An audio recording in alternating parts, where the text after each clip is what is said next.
যারা আপনাদেরকে কষ্ট দিচ্ছে তারা আপনাদের গুনাহ মাফ করে দিচ্ছে। দ্বিতীয় নম্বর, যারা আপনাদেরকে কষ্ট দিচ্ছে তারা আপনাদেরকে হাসরের আযাব থেকে বাঁচাই দিচ্ছে। তৃতীয় নম্বর, যারা আপনাদেরকে কষ্ট দিচ্ছে তারা আপনাদেরকে সওয়াব দিয়ে আপনাদের গুনাহগুলো নিজের কাঁধে নিয়ে নিচ্ছে। চতুর্থ নম্বর, যারা আপনাদের কাছে কষ্ট দিচ্ছে তারা আপনাদের জান্নাতে যাওয়ার রাস্তাটা সহজ করে দিচ্ছে। একজন নেককার মানুষ আরেকজন গুনাহগার মানুষ, কয়জন? আল্লাহর প্রিয়কে গুনাহগার না নেককার? কিন্তু কখনো যদি ওই নেককার মানুষ গুনাহগারের উপর জুলুম করে, তখন আল্লাহ কার সাথে? নেককারের সাথে নাকি গুনাহগারের সাথে?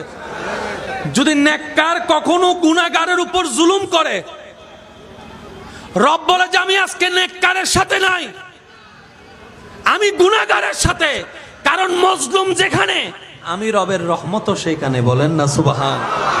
সেজন্য যারা আপনাদেরকে কষ্ট দিচ্ছে তারা আপনাদের উপকার করছে। এক নাম্বার উপকার, আপনাদের গুনাহ মাফ করে দিচ্ছে। সুবহানাল্লাহ, আমি শুনি নাই তো। যারা আপনাদেরকে কষ্ট দিচ্ছে তারা আপনাদের গুনাহ মাফ করে দিচ্ছে। দ্বিতীয় নম্বর, যারা আপনাদেরকে কষ্ট দিচ্ছে তারা আপনাদেরকে হাসরের আযাব থেকে বাঁচাই দিচ্ছে। তৃতীয় নম্বর, যারা আপনাদেরকে কষ্ট দিচ্ছে তারা আপনাদেরকে সওয়াব দিয়ে আপনাদের গুনাহগুলো নিজের কাঁধে নিয়ে নিচ্ছে। চতুর্থ নম্বর, যারা আপনাদের কাছে কষ্ট দিচ্ছে তারা আপনাদের জান্নাতে যাওয়ার রাস্তাটা সহজ করে দিচ্ছে। আচ্ছা, সত্যি করে একটা কথা বলেন, এখানে যদি আল্লাহ পাক যদি কাউকে বলে তোর সারা জীবনের সমস্ত সম্পত্তি আমার নামে দান করে দে, আমি জান্নাতে একটা ঘর তুলে দিব, দান করবে কি করবে না? সবাই বলবে যে এখন লেখা নেন, এখন দেন, এখন। সিস্টেম আছে না? সিস্টেম আছে না? ঠিক একই সিস্টেমটা আল্লাহ এখানে করে। বাবাও আটকাই গেল গুনার কারণে, মাও আটকাই গেল গুনার কারণে, জান্নাত পাওয়ার কোনো সুযোগ। এবার তাদেরকে ফেরেশতারা জাহান্নামে নিয়ে যাচ্ছে। হঠাৎ করে একজন ফেরেশতা এসে বলে দাঁড়াও, তাদেরকে দাঁড় করাও। তাদের হিসাব পাল্টাই গিয়েছে, তাদের রায় চেঞ্জ হয়েছে। বলে যে কেমন চেঞ্জ? বলে যে তাদেরকে জাহান্নামে নয়, জান্নাতের রাস্তাটা একটু দেখাই দাও, জান্নাতের রাস্তা দেখাই দাও। সুবহানাল্লাহ, একটু জোরে বলি না, জান্নাতের রাস্তা দেখাই দাও। এবার গুনাহগার বাবা গুনাহগার মা দুইজনে ভাবতে থাকে, কি রে, জান্নাত পাওয়া তো দূরের কথা, জান্নাতের গ্রান পাওয়ারও তো যোগ্যতা আমাদের কাছে নাই, গুনাই গুনাহ করছি, আবার জান্নাত পেলাম কি?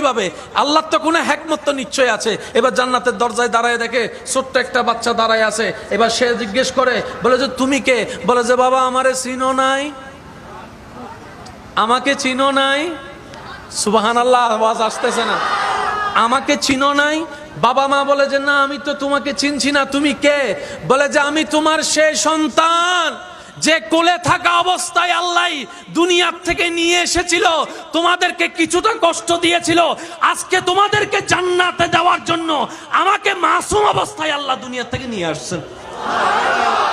সেজন্য যাদের বাচ্চা মারা গিয়েছে আফসোস করেন না, যার মাল উনি নিছে আর উনি বুঝে শুনেই নিছে।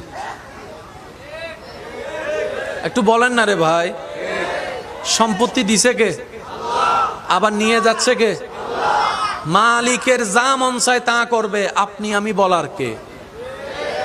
যারা বলে তারা বান্দা নয়, আর যারা মাওলার খুশির উপর খুশি থাকে তারাই হচ্ছে খাস বান্দা, যার বাস্তব প্রমাণ কারবালার ময়দানে ইমাম আলী মাকাম ইমাম হোসাইন দিয়ে গিয়েছেন। সুবহান।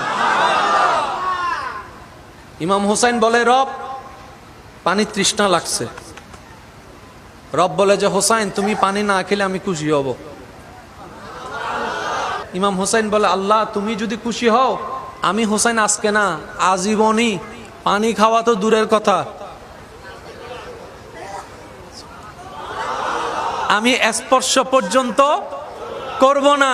কারণ মওলা বান্দার কাজই হচ্ছে রবকে খুশি করা, রবকে খুশি করা, রবকে খুশি করা। আপনার কি মনে হয় ইমাম হোসেন তৃষ্ণার্ত ভাবে দুনিয়ার থেকে গিয়েছেন? না রে না, এক তৃষ্ণা তো পানির তৃষ্ণা। আশেকরা একটু খেয়াল করবেন, এক তৃষ্ণা পানির তৃষ্ণা, আরেক তৃষ্ণা প্রেমের তৃষ্ণা। জগৎ দেখেছে ইমাম হুসাইনের গলার তৃষ্ণার কথা, জগৎ দেখেছে ইমাম হুসাইনের বুকের তৃষ্ণার কথা। আরেক তৃষ্ণা সেই তৃষ্ণার আড়ালে ছিল, সেটা হচ্ছে আল্লাহকে দেখার তৃষ্ণা। আমাদের নজর হচ্ছে পানির দিকে, ইমাম হোসেনের নজর হচ্ছে হনরহম হবর জাইলর। তারা যত দ্রুত শহীদ করার চেষ্টা করছে, ইমাম হোসেন তার চাইতে অতি দ্রুত চলে যাওয়ার চেষ্টা করছে।